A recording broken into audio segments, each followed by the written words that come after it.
escrita por Pablo de Tarso a los cristianos que habitaban en la provincia romana de Galacia, en Asia Menor, que correspondía a la actual Asia Menor, donde estaba la región de Liconia y las ciudades de Iconio, Listra, Derbe y Antioquía de Pistra. ¿Sí? Ahí se ve los mapas. ¿Se ve, padre? Sí, ¿Se ve? Bien. Sí, sí se ve. Entonces, ahí es donde él hizo los viajes desde Jerusalén, ay, no me sale, Chipre, Antioquía, pasa por su pueblo que es Tarso, también Iconio, bueno, también Antioquía de Pisidia, Filipo, bueno, hasta llegar nuevamente a Jerusalén, que donde está Antioquía de Pisa, vendría a ser Galacia, iba a ser Galacia antes, vendría a ser, ¿eh? Bueno, eso. Y ahí voy a explicar un poco, ¿no? De lo que es.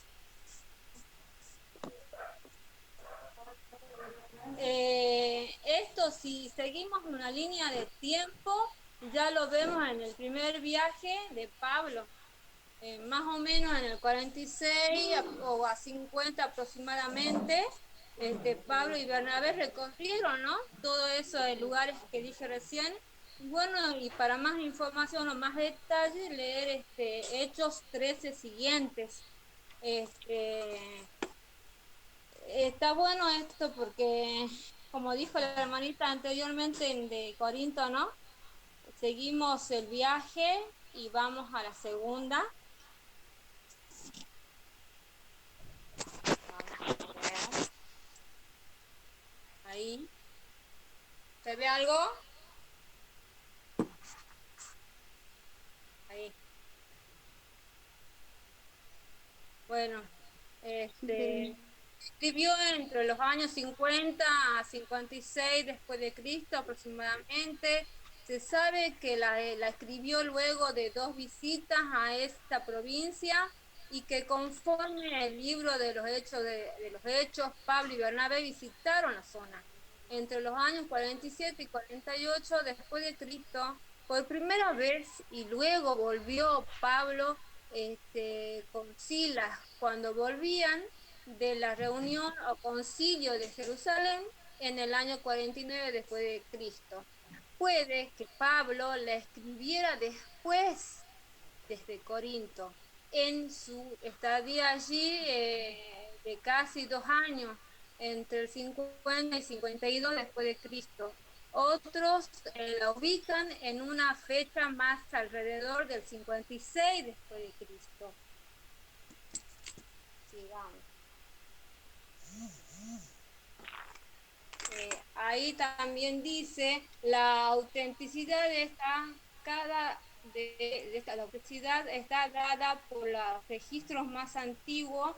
Encontramos esta carta que fue utilizada por Policarpo. Termina en el siglo II después de Cristo. Figura en el fragmento Muratori y en los escritos Chester Beatty del año 200 después de Cristo. También otros patriarcas de la iglesia primitiva la mencionan el canon reducido de Marción. Todo el canon anterior al concilio de Catargo en el año 397 después de Cristo. La incluían en los escritos como auténtica. Además, existe una clara correlación y estilo con los que otros escritos de Pablo. Bueno, acá también hago otro paréntesis.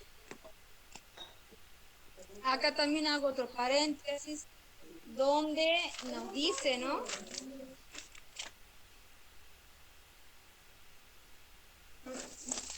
Donde nos dice, ¿por qué digo esto? Porque la iglesia no eligió esta carta como algo antojadizo, sino muchos padres de la Iglesia, teólogos de los primeros siglos de los cristianismos, conformaban su autenticidad y su practicidad ante los problemas similares en otras comunidades también. Cabe también mencionar que el canon reducido de Marción de Sinope nació en el en el siglo de II. Él era escritor y teólogo también. Eso vendría a ser en esto, ¿eh? Bueno, sigamos.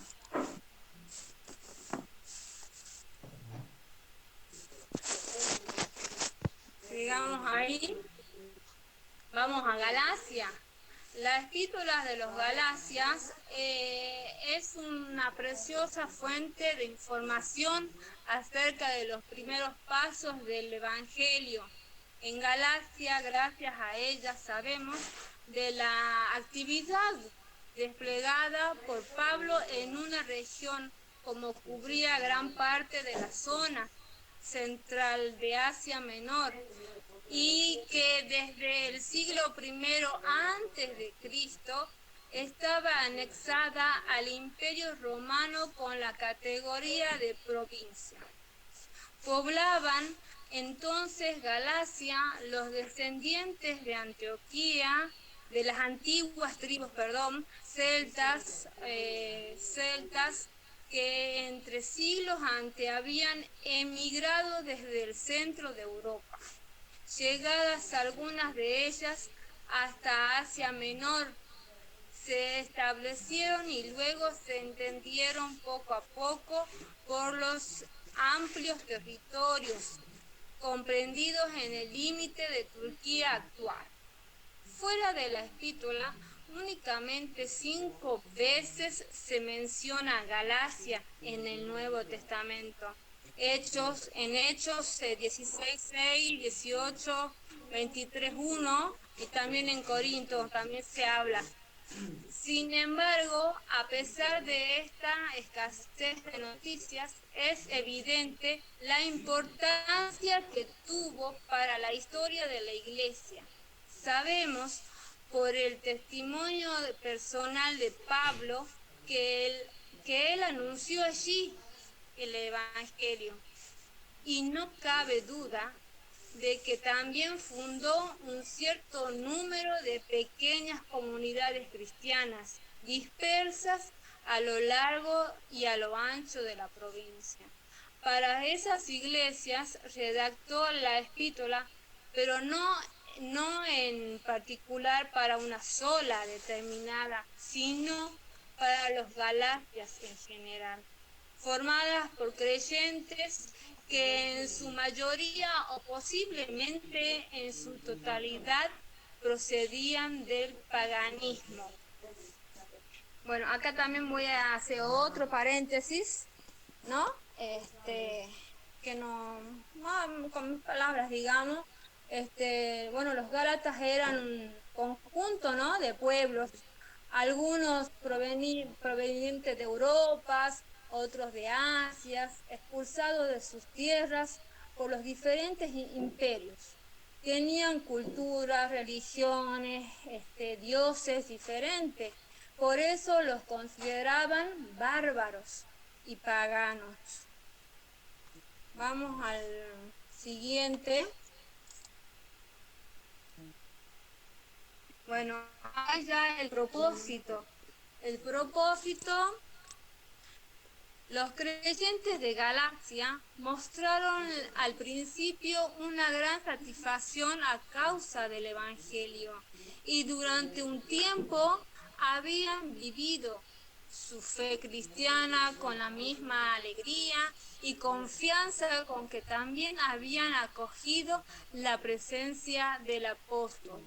Pero no mucho después pareció enfriarse aquel primer gozo y fervor, lo que coincidió con la aparición entre ellos de serios problemas doctrinales. Por eso Pablo se sintió movido al escribir esta carta. en la que por una parte reprocha la frágil fe de los Gálatas y por otra denuncia la actividad de ciertos falsos hermanos introducidos a escondidas, que entraban para espiar nuestra libertad que tenemos en Cristo Jesús. Con esas y otras duras expresiones se refiere a algunos grupos de origen judío que recorrían iglesias recién formadas y las trastornaban con enseñanzas ajenas y aún apuestas al Evangelio, y que además atacaban su autoridad y la legitimidad de su apostolado. Aquellos a quienes Pablo tacha de falsos hermanos intentaban convencer a los Gálatas de que el Evangelio de Jesucristo, para ser perfecto, tenía que seguir sometido a la ley de Moisés y mantener en vigor determinadas prácticas propias del judaísmo, de manera muy especial la circuncisión. Era pues judaizantes quienes pretendiendo perpetuar la vigencia de normas en Cristo habían quedado superadas, impulsaban a los creyentes a apartarse de la verdad del Evangelio, que es fundamento de libertad con que Cristo nos hizo libres. Pablo advirtió enseguida lo serio del peligro que corrían las congregaciones cristianas visitadas por los judaizantes. Comprendió que se trataba de un peligro real que afectaba a cuestiones básicas para la fe y la vida de la iglesia, y que venía a perturbar el sentido del Evangelio único. Acá también hago otro paréntesis y vamos a hablar, y bueno, y acá vamos a hablar un poquito del propósito.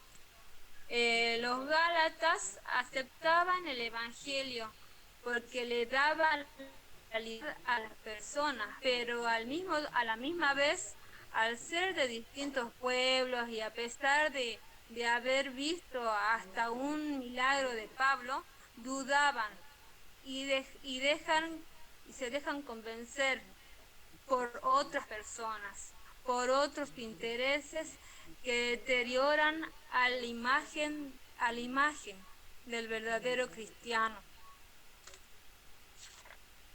Pablo a su vez analiza la situación y busca la causa del problema, no los defectos. Por eso escribe esta carta, subida de tono, muy subida de tono. Advierte al conformismo de una niñez espiritual, alcanzar la salvación solo por fuerzas humanas y las divisiones de la iglesia, como por ejemplo cristianos de primera y cristianos de segunda. Eso vendría a ser el propósito de Pablo. Ahora sigamos. Ahí viene el contenido de la epístola. Los 6 capítulos se dividen en 3 partes, cada una de 2 capítulos. En los 2 primeros capítulos, después de una introducción general, muestra que es un apóstol, no por los hombres, no por las enseñanzas de un hombre, sino por Cristo y el Evangelio que le enseña. Esta armonía con las enseñanzas de los grandes apóstoles que le aceptaron como apóstol. A continuación, en la 3 y 4, nos muestra la ineficacia de la circuncisión y de la ley, que debemos nuestra redención solo a Cristo. Apela a la experiencia de los conversos, Gálatas, aposta, pruebas de escritura. La exhorta en el 5 y 6 a que no abusen de la libertad ante la ley para cometer crímenes, porque lo que hacen tales cosas no obtendrán el reino de Dios. Y no es por el amor a ellos, por lo que les advierte que los judaizantes desean que los gálatas sean circuncidados. Si hubiera alguna virtud en el mero corte de la carne, la consecuencia debiera ser que los judaizantes aún se podrían ser más perfectos. Si se hubieran eunucos mutilándose como los sacerdotes de Cibeles. Escribe en el epílogo en grandes letras de su propia mano. Bueno, aquí también vamos a ver un poco. Esto quiere decir que los judaizantes que los judaizantes propagaban la circuncisión. Pablo le contesta. Es en capítulo 2, 15, 16, le contesta. ¿La circuncisión era necesaria? Entonces él dice no. Habla de la salvación por la fe en Cristo, no por las obras de la ley. Da argumentos teológicos también y de la doctrina de la justificación en la ley, como por ejemplo, ¿recibiste el Espíritu por las obras de la ley o por oír la fe? Esa es también otra pregunta, ¿no? Habiendo comenzado por el Espíritu, ¿por qué acaban por la carne? Pablo corrige a los gálatas teológicamente. Pero a los judíos, a él más le interesa a los gálatas que a los judíos. Y es por eso que les corrige con amor. A los judíos les refuta cada una de sus enseñanzas teológicamente. Reubica a los gálatas mediante la fe en Cristo Jesús y la gracia por el Espíritu Santo.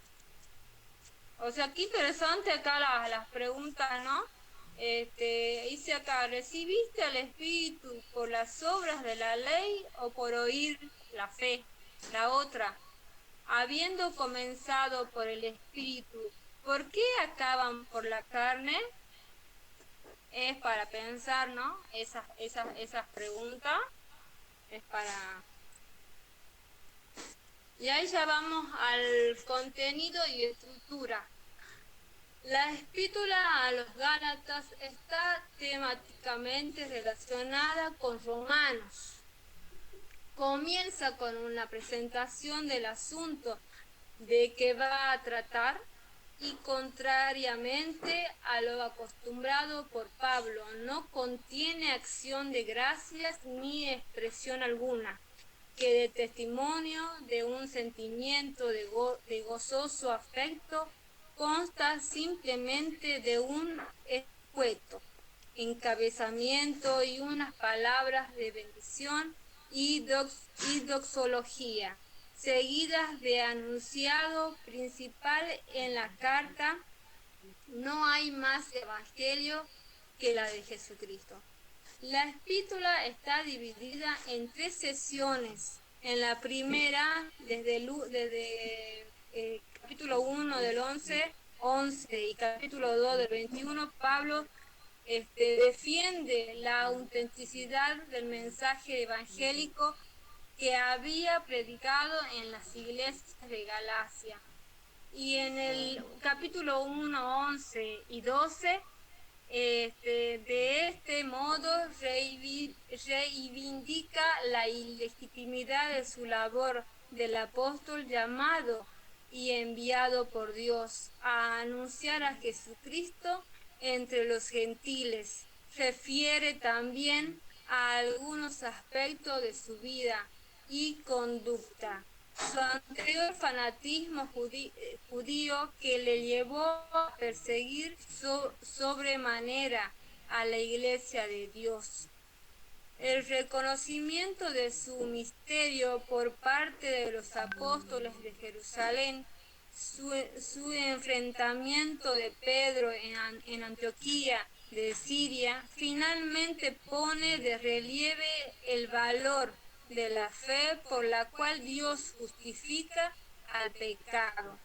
La segunda sesión de 3.1.5.12 comienza con una amonestación a quienes habían caído en la trampa del cumplimiento externo de la ley y menospreciaban así la gracia de Dios. Sigue una consideración acerca de la fe de Abraham, de cómo la bendición y las promesas que Dios le hizo alcanzan a los gentiles, y de cuál es la vigencia actual de la ley mosaica. El resto de la sesión es una invitación a permanecer firmes en la libertad como Cristo nos hizo libres, obras de la carne y fruto del Espíritu. La conclusión de la epístola incluye algunas observaciones a modo de resumen. Una nota de Pablo escrita de su propio puño y letra, y una breve bendición final. Bueno, acá también nos habla del espíritu. Esto quiere decir que los judaizantes, no, perdón, me perdí, contenido. Cabe aclarar que las diferencias entre Gálatas y los romanos es que la primera le escribe después de haber predicado, de haber estado allí por varios años con ellos. En cambio, a los romanos los hace antes de ir a Roma. Si bien en ambas cartas se trata casi lo mismo tema, en Gálatas es más contundente. Por eso podemos ver similitudes en ambas cartas. Por ejemplo, señorío de Jesús, la fe, la gracia y la libertad, el espíritu y la libertad.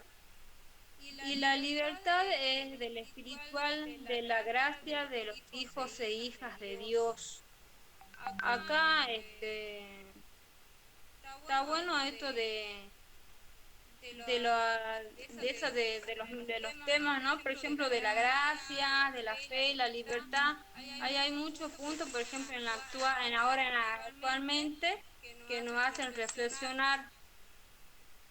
Por ejemplo, en la libertad, más que nada, ¿no? Porque algunos dicen libertad o libertinaje, no saben.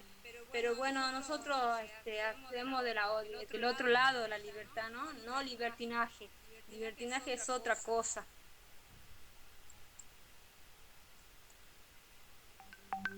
Y acá vamos a la importancia de la escritura. Todos admiten que San Pablo la escribió y su autenticidad nunca ha sido cuestionada seriamente. La carta es importante no solo por los datos biográficos y enseñanzas directas, sino también porque las enseñanzas implican lo que ya se sabía en ese tiempo.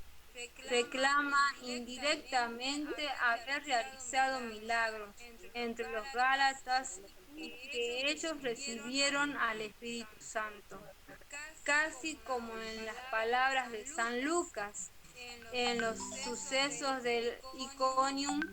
Es la doctrina de que la fe es un don gratuito de Dios, pero es la enseñanza de la Iglesia como es la de San Pablo, que que la fe sí sirve, es la fe que obra con caridad y afirma muy enfáticamente que es necesaria una buena vida para la salvación, porque después de enumerar las obras de la carne, escribe, de la que ya os previne que los que hacen tales cosas no tendrán el reino de los cielos. Y escribe, porque lo que el hombre siembre, eso recogerá.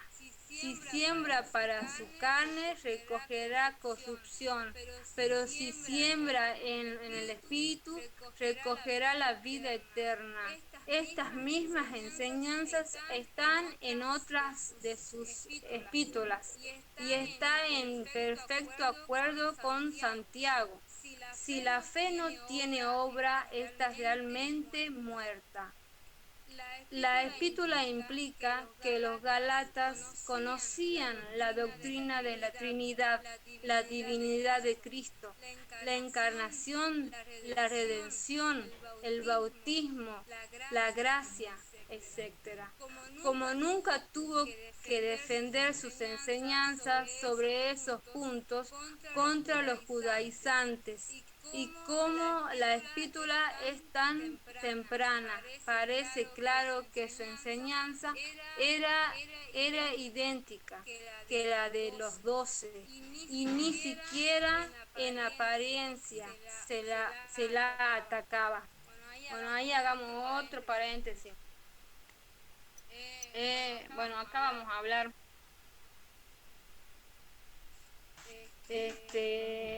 bueno, cómo podemos observar las edades muy tempranas del cristianismo, la predicción de San Pablo ya estaba atento, ¿no?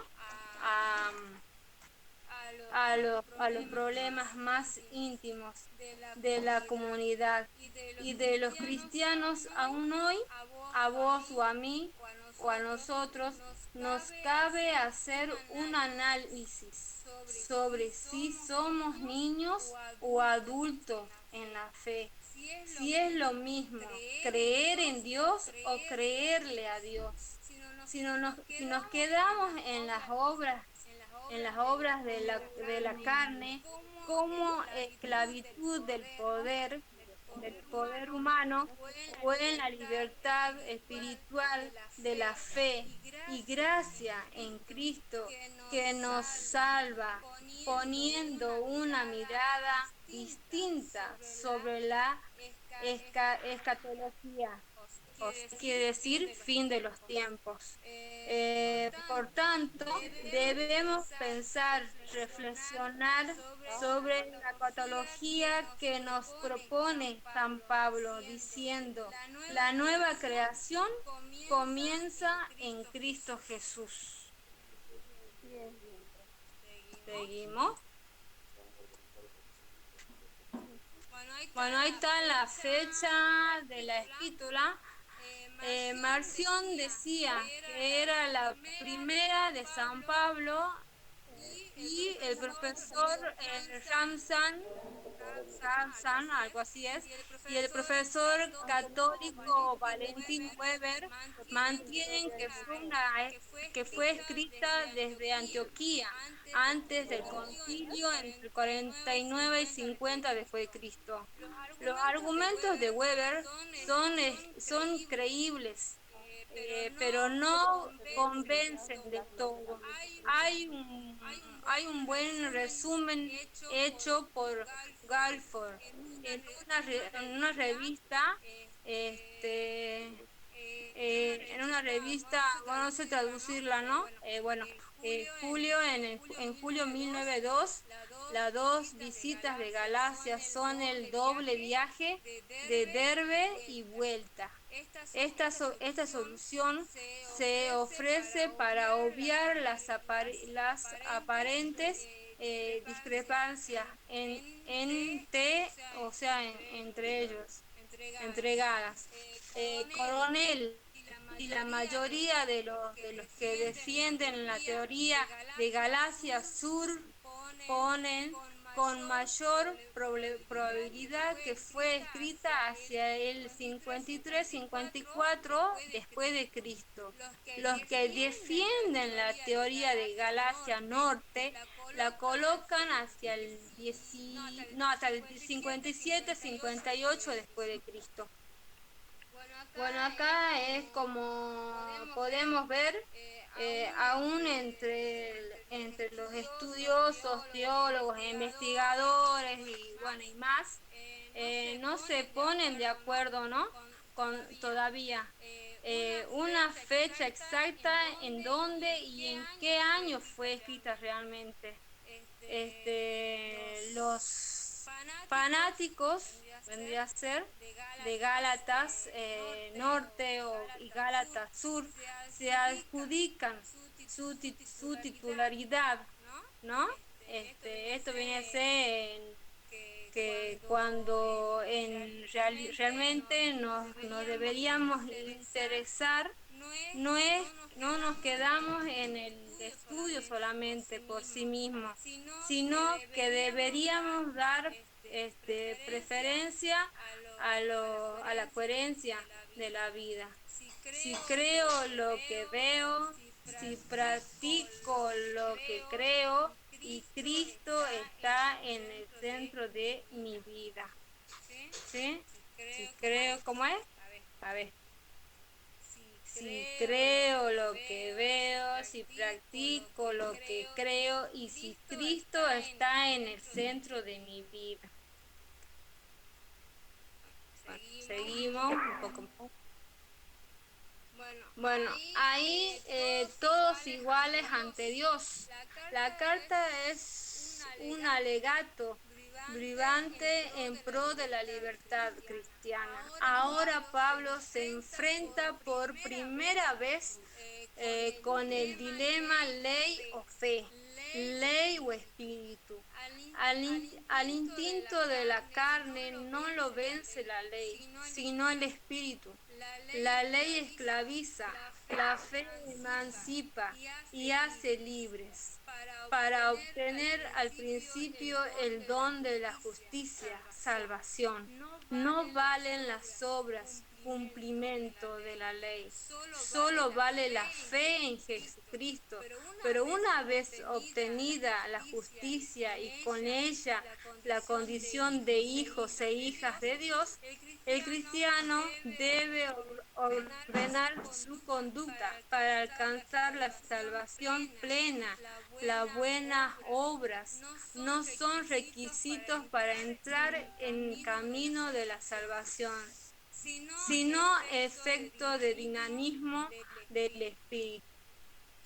La carta es al mismo tiempo una defensa apasionada de la misión de Pablo, recibió del mismo Jesucristo y no de hombre alguno, sino de Cristo. No estaba en juego su prestigio personal, sino la veracidad del Evangelio, de la libertad en Cristo que él anunciaba.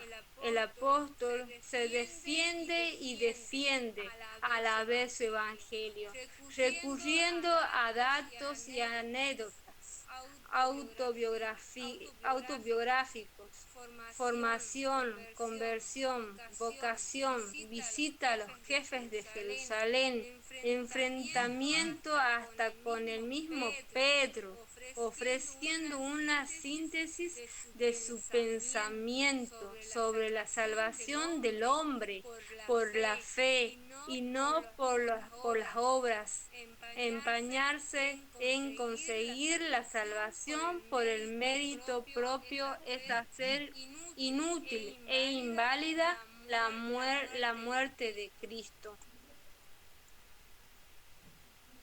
Actualidad de la carta. La sensibilidad y el rechazo generalizó contra toda discriminación, ya sea por motivos reales, políticos, económicos, religiosos, quizás sea uno de los logros de la sociedad de nuestros días. En esta lucha por la igualdad, las palabras de Pablo ya no se distinguen judío y griego, esclavo y libre, hombre y mujer, porque todos ustedes son uno con Cristo Jesús. Deben resonar en nuestros oídos con la misma apasionada urgencia con la que el apóstol las dirigió a los cristianos de Galacia.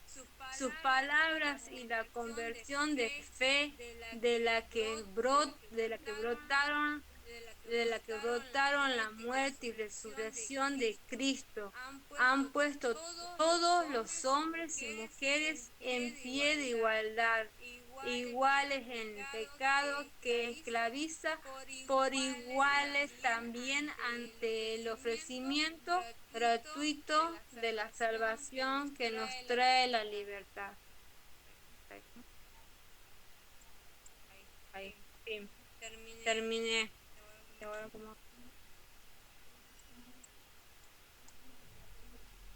Ahora vamos a la Moni. No sé cómo va a ser la Moni.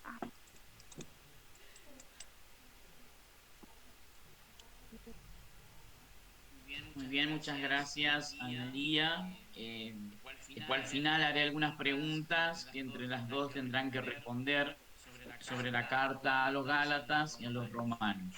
Continuamos. Bueno, padre, en realidad Analía me lo editaba y ella era que iba a ir proyectando, así que yo lo voy a tener que ir hablando, explicándolo nomás. Está bien. Puede empezar. Bueno. Bueno, a mí me toca hablar de la carta a los romanos, ¿no?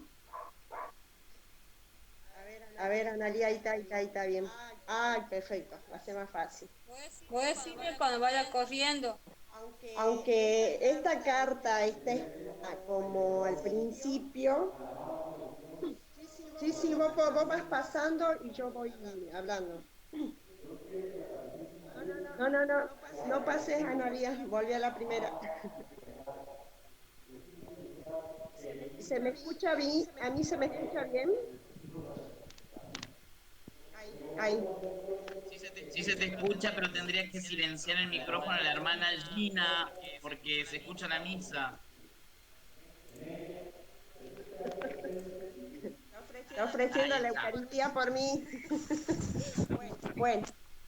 Igual también Analía si puede apagar su micrófono ahora, silenciar su micrófono. Ahí está. Muy bien. Bueno, todos sabemos que en el Nuevo Testamento hay 27 libros, ¿no? Y de los 21 libros, de los 27 libros, 21 son cartas y 13 están adjudicadas a San Pablo. Bueno, yo le voy a hablar ahora a la carta a los romanos. Aunque está ella ocupando ahí el primer lugar, en realidad fue la sexta carta que escribió San Pablo desde su conversión. Él se convierte en el año 35 aproximadamente y en el año 57, cerca de la isla de Cencrea, del imperio de Roma, perdón, de Corinto, la escribe. Es la más extensa, más que una carta, es un tratado. También se dice que él la escribe con una preocupación muy grande, ya que él ya tenía un deseo de antes querer conocer lo que era Corinto. Entonces lo lleva a escribir porque veía que la comunidad de ahí, después de un tiempo que estuvo, el edicto Claudio expulsa entonces a toda la comunidad. Entonces después de que muere Claudio, regresan a Roma. Entonces él ve la necesidad de querer volver a unir esa comunidad.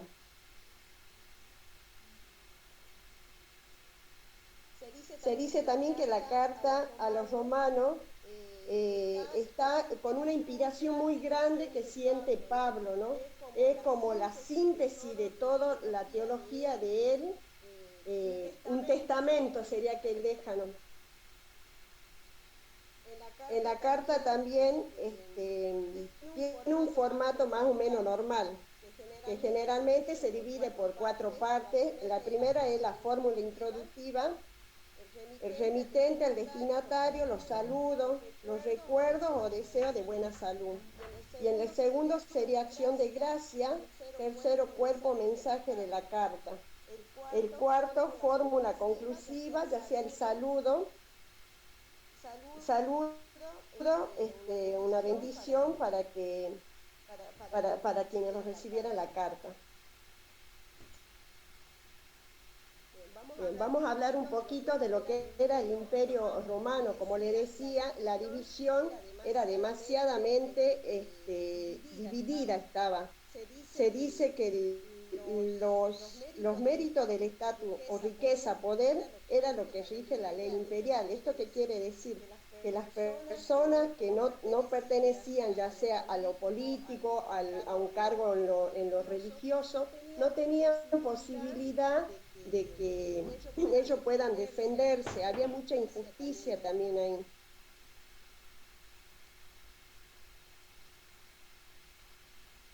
Y el interés de él era dar a conocer lo que era, por qué Cristo muere, resucita, porque ellos ya conocían, tenían lo primero, la base, que era la ley, pero les faltaba reconocer más a Cristo, que es lo que él quería.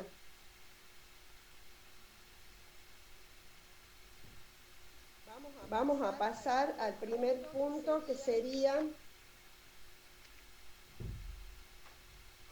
Analía, si vos podés ahí. Ahí en ese mapa estaba proyectado en el lugar donde él estaba, en el cual escribió la carta.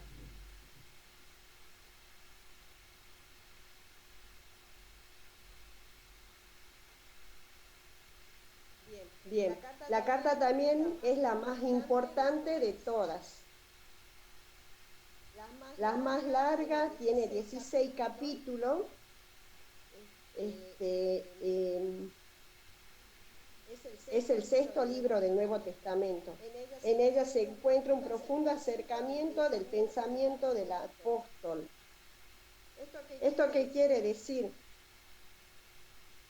Que es la obra maestra de él. La carta esta, en esta carta no va a tratar lo que en otra carta él sí lo hacía, que trataba los problemas locales. Él acá va más allá, va más en lo espiritual, en el que quería dar a comprender y a conocer el verdadero motivo por el cual Cristo había muerto.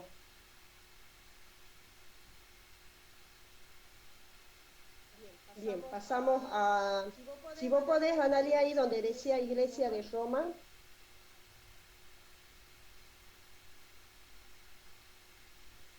No va a poder. Bueno, sigo. La iglesia de Corinto se dice que no estaba fundada por él.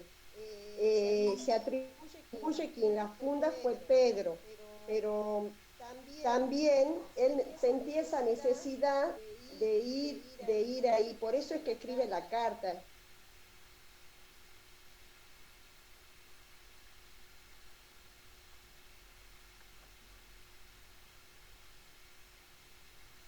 Fue escrita al final del tercer viaje misionero entre el año 51 y 58. San Pablo se encuentra en Corinto en invierno. a punto de partir para Jerusalén. Todos conocíamos que quería llegar a Jerusalén con la preocupación que también él quería hacer llegar lo que era la ayuda, ¿no? La ayuda que le juntaba de las otras iglesias para que llegue a los pobres de Jerusalén.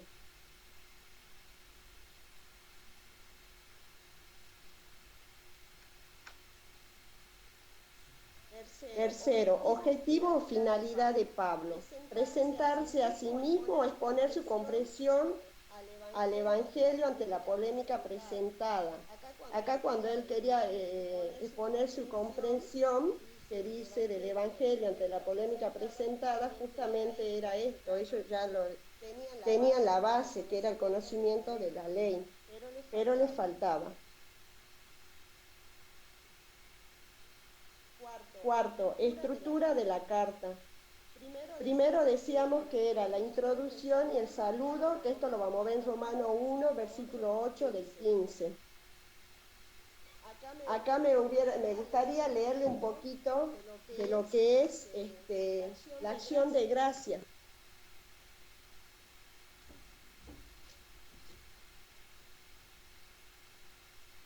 En primer lugar, por medio de Jesucristo, doy gracias a mi Dios por cada uno de ustedes, porque en todas partes se habla de su fe. Dios, a quien sirvo, con todo,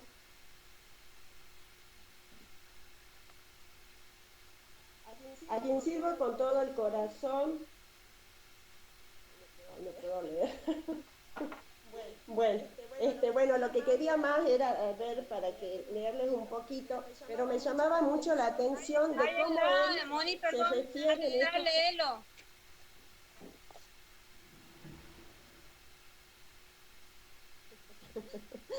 Está muy pequeño. No importa, igual sigo.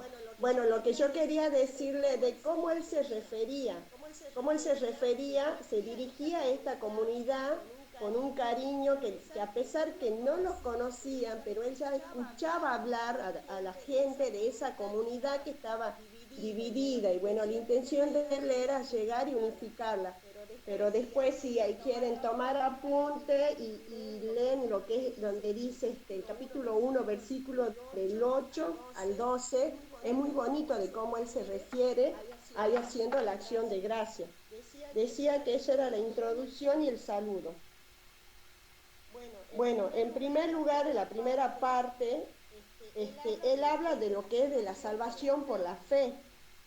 Él habla ahí que todos tenían que tener esa confianza para poder crecer en lo espiritual, más allá que todo el pueblo romano, que la comunidad romana ya tenía la base, pero le faltaba en lo espiritual.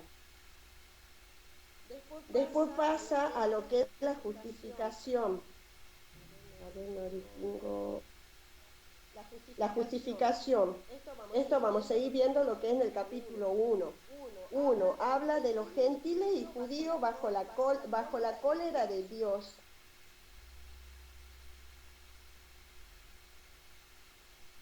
Acá que dice que Dios era como que no comprendía, o él mismo no comprendía, de cómo ellos que ya tenían el conocimiento de la ley, no lo reconocían, el motivo del cual Cristo dio su vida por nosotros.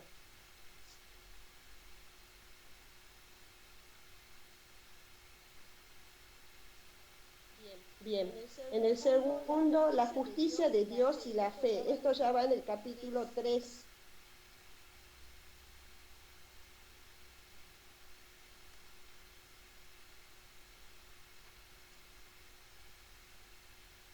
¿Qué quiere decir? Que el pecado afecta en todas las áreas. Todo está inclinado al mal. Pecamos por naturaleza y inconscientemente o conscientemente nos condenamos a lo que es la muerte. Bueno, él acá vuelve a retomar y a querer dar a conocer cuál era el motivo de la cruz, de por qué Cristo entrega su vida.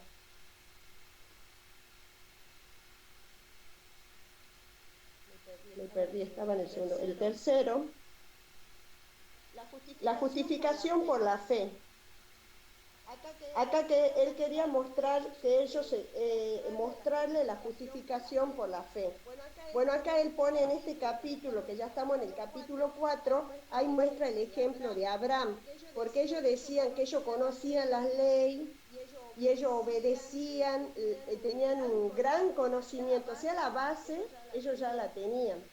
Entonces él explicaba de cómo Abraham, a la vez los judíos, que era el pueblo elegido de Dios, ellos siempre decían, bueno, que eran el pueblo elegido de Dios, que conocían las leyes, pero entonces le ponía el ejemplo de Abraham. ¿Por qué? Porque decía, entonces Abraham no obtuvo la posibilidad de salvarse porque él no conoció la ley. Entonces él ahí ponía el ejemplo de cómo él, sin conocer la ley, obedeció y creyó en Dios lo que le pidió, y por eso es que, bueno, él le decía que Abraham era el padre de la fe sin conocer la ley, un poquito más como para que comprendan. Bien, en el otro punto, estoy perdida, no veo, está lo que es la salvación. Ya pasa en el capítulo 5, habla de lo que es la salvación. 1. La justificación prenda de la salvación. Esto lo vamos a ver en el capítulo 5, el versículo del 1 al 11. ¿Qué quería decir? La esperanza que tenían que tener en la salvación. Acá él en todo momento era como que era a flor de piel todo lo que era, quería hacerle ver, porque ellos estaban con lo de la ley, estaban más preocupados en que si tenían que respetar el día de descanso, si esto se comía o esto no se comía, si esto era impuro o esto era puro, si había que dar culto a esto. Ellos estaban tan preocupados por eso que no comprendían el verdadero mensaje de Cristo. Entonces, ¿por qué se preocupaba Pablo por ello? Porque decía, wow, ya tienen la base, o sea, pero le falta, ustedes no entienden, no comprenden. Entonces, veía que había ese interés de que al tener ellos el conocimiento de las leyes, o sea, no les faltaba nada, es como al conocer tenían un 9 y les faltaba ese puntito por ejemplo, para que tengan el 10. Pero entonces, ¿qué hacían ellos? Juzgaban al prójimo, que lo apuntaban, lo señalaban, se creían superiores porque decían que era el pueblo elegido de Dios. Entonces él le quiere mostrar la justicia de Dios y la fe. El problema, ¿cuál era el problema que tenían ellos? De que no lo comprendían, que era el pecar. Tercero, la justificación por la fe ilustrada por el caso de Abraham. Pero me perdí ya, bueno, es lo mismo. Estábamos en la salvación. La justificación prenda de la salvación. Capítulo 5, versículo del 1 al 11, eso ya lo dije. Liberación del pecado. Jesucristo y Adán, capítulo 5, del 12 al 21, el versículo. Acá él le habla de qué manera ellos se tienen que librar del pecado. Entonces ahí pone el ejemplo, en este capítulo vamos a ver que utiliza el ejemplo de Adán, de cómo nosotros, con el primer hombre que fue Adán, que pecó, que a causa de él ya nosotros pasábamos a ser pecadores, después venía Jesucristo, otro hombre, para librarnos del pecado.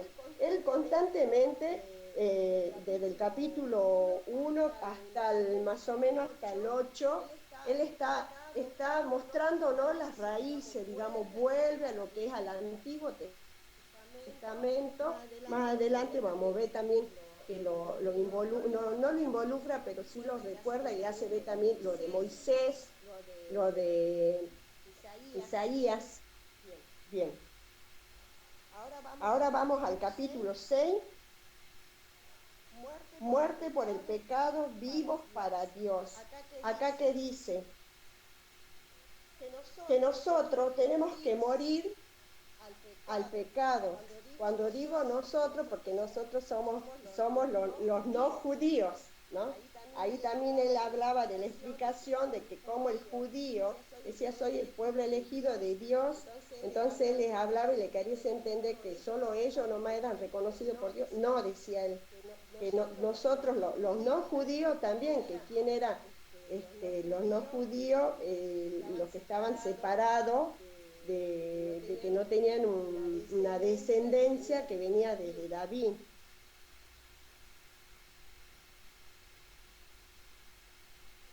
Capítulo 7, liberación de la condenación de la ley.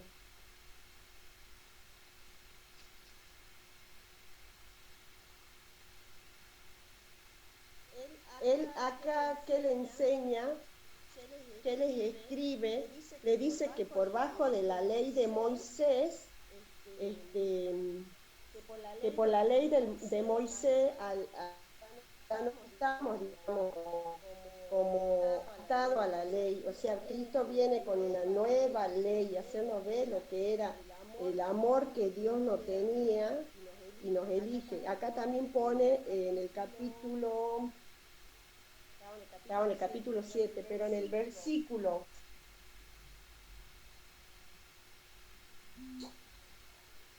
utiliza el ejemplo del matrimonio, ¿no? Hace una comparación del matrimonio, que dice que cómo es que cuando una mujer está casada, bueno, y si el marido fallece, bueno, eso creo que lo conocemos, recién se puede casar ella, porque si está vivo el esposo y ella se une con otro hombre,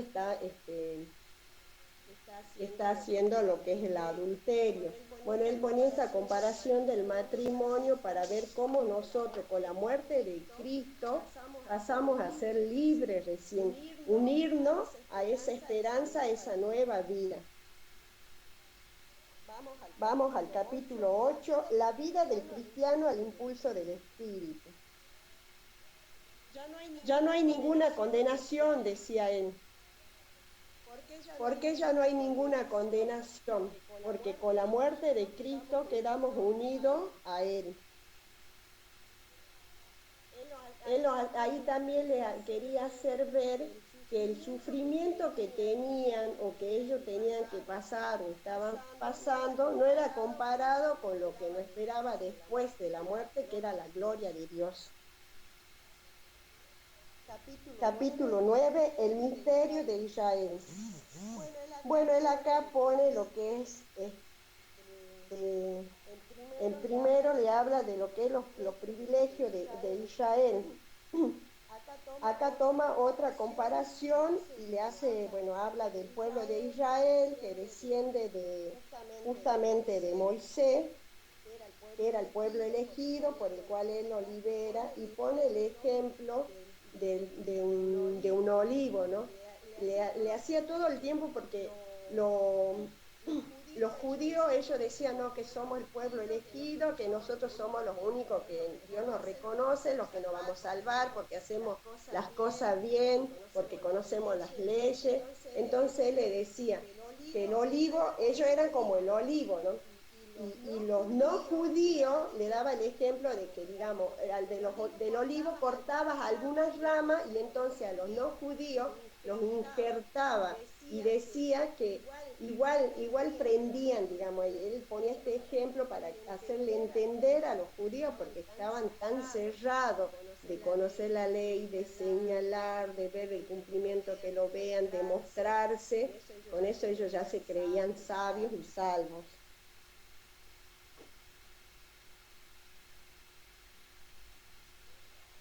Y eso, al ver que él también no entendían, porque decía, ellos que conocen cómo es que obran mal, tratan mal, juzgan, apuntan, no ayudan, hay tanta desunión, él le daba una gran tristeza, le daba un gran dolor ver todo eso, porque era como decía, tienen todo y no lo comprende, no entiende. Bien. Pasamos al capítulo 10 y 11, la misericordia de Dios para judíos y gentiles.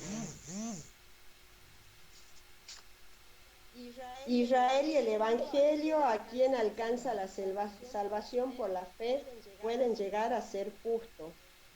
Esto que él decía, que el pueblo de Israel y el Evangelio tenían la posibilidad de salvarse, pero por la fe, no por la sabiduría de ellos mismos.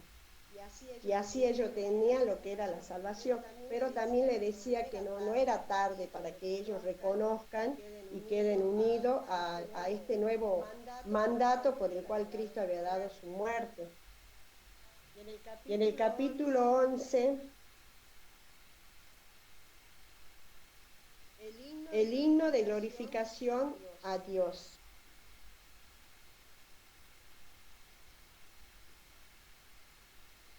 Exhortación a la vida nueva.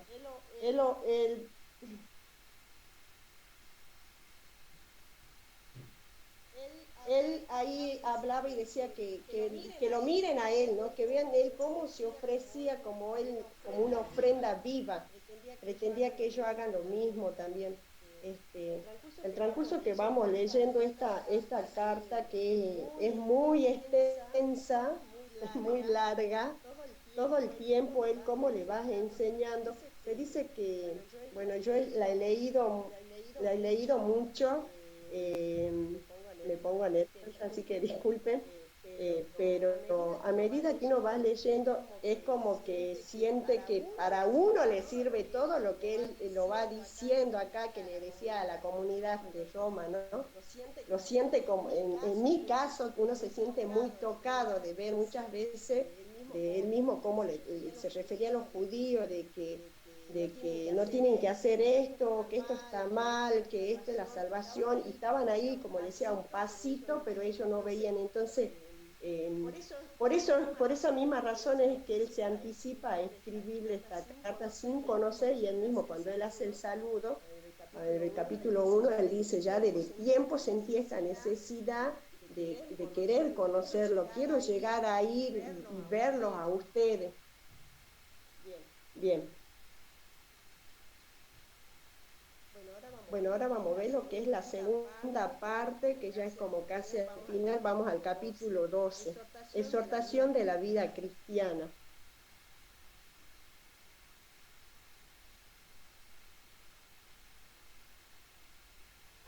Ahí pedía también él que se amen, o sea, que se amen, que se amen constantemente, como que eso era la vida del cristiano, el verdadero, a ver cómo diría, lo que identificaba es que se demuestre ese amor, que se ayuden, que estén pendientes, que también tengan los deberes al cumplimiento de hacer, ya que ellos conocían esta ley, pero que la cumplan. Los animaba también a que se esfuerce, que sean perseverantes como él. Él utilizaba mucho, le quería mostrar qué era lo que él estaba haciendo, ¿no? Acá en esta carta también vamos a ver que él no toma, yo leyendo un poco de las otras cartas, él cuando se presenta o le toca hablar, por ejemplo, como lo hacía el hecho, siempre era de contar yo, Pablo, que no reconocía a Cristo, que tuve esto con el Señor, la conversión. Acá en esta carta él no habla de en sí, de cómo fue su conversión, pero sí él constantemente le mostraba y le decía que vean lo que él hacía, cómo había que actuar, que él daba todo por el Evangelio, todo por el amor de Cristo. Vamos al capítulo 13. Acá en el capítulo 13 habla del sometimiento a las autoridades.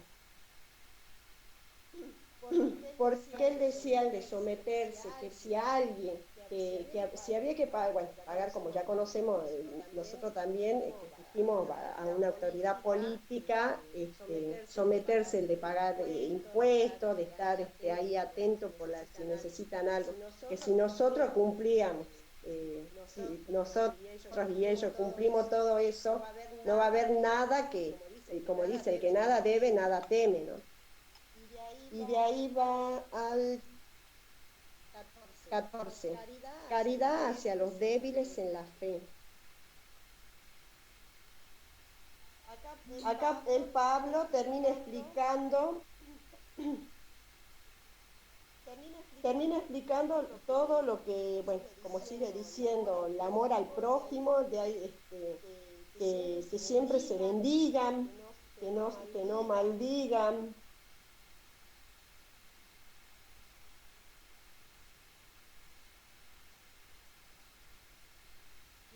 Y otra vez vuelve a recordar lo que era seguir el ejemplo de Cristo. Así como él también por ahí era como un poco soberbio, yo leyendo, porque constantemente él decía, yo hago esto, como que lo imitemos a él, que está buenísimo, pero también todo el tiempo, ya sea él, pero también Jesús, que tratemos de imitarlo a él para que su muerte no sea en vana. Bueno, y después en el capítulo 16 ya va lo que es la conclusión y el saludo.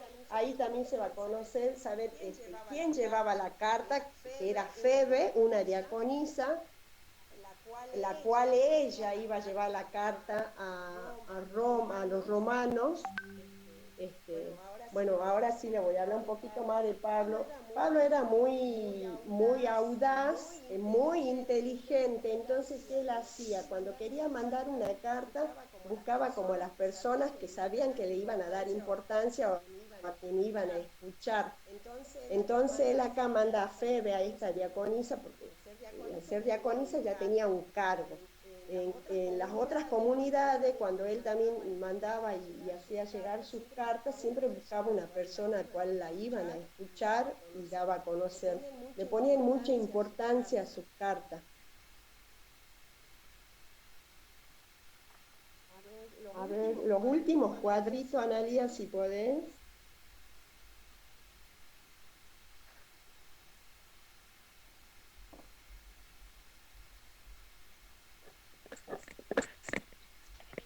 En la iglesia de Roma, no.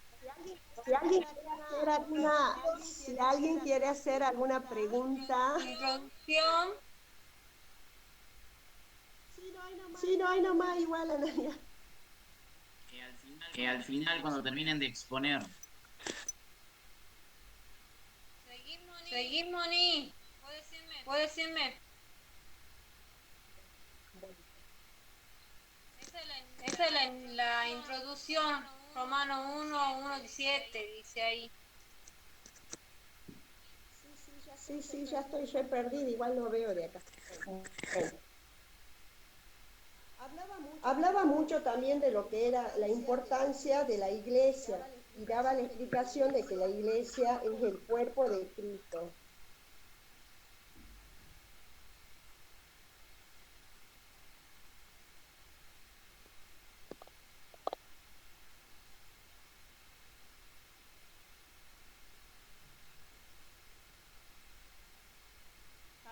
Padre, ya terminé yo.